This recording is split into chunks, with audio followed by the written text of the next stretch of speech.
अरबों की जिस जमीन पर इजराइल कब्जा करके बैठा है वो जमीन उसको खाली करना होगी।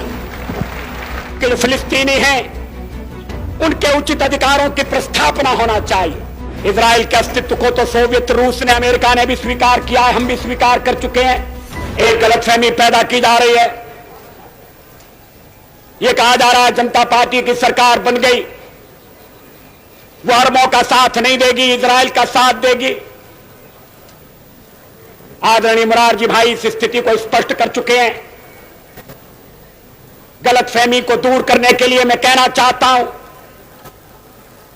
कि हम हर एक प्रश्न को गुण और अवगुण के आधार पर देखेंगे,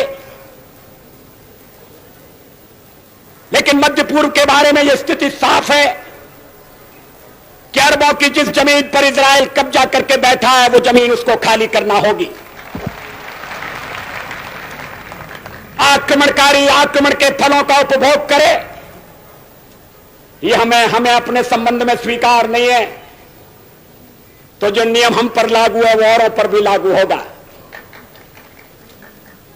अरबों की जमीन खाली होना चाहिए।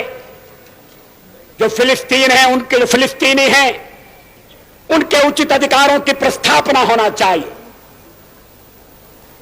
इजराइल के अस्तित्व को तो सोवियत रूस ने, अमेरिका ने भी स्वीकार किया है, हम भी स्वीकार कर चुके हैं।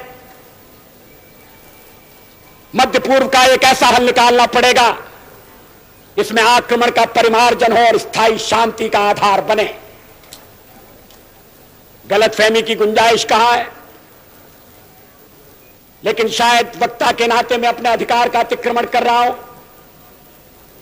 ये तो नए विदेश मंत्री होंगे जो हमारी विदेश नीति पर प्रकाश डालेंगे। कुछ कहना होगा तो आदरणीय मुरारजी भाई कहेंगे, लेकिन मेरा संबंध एक ऐसी पार्टी से रहा है कि जिसका हवा खड़ा करके चुनाव में यह कहा जाता था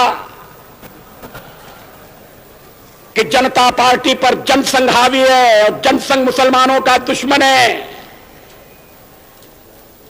कोई इस झूठे प्रचार में नहीं आया, यह बड़ी खुशी की बात है।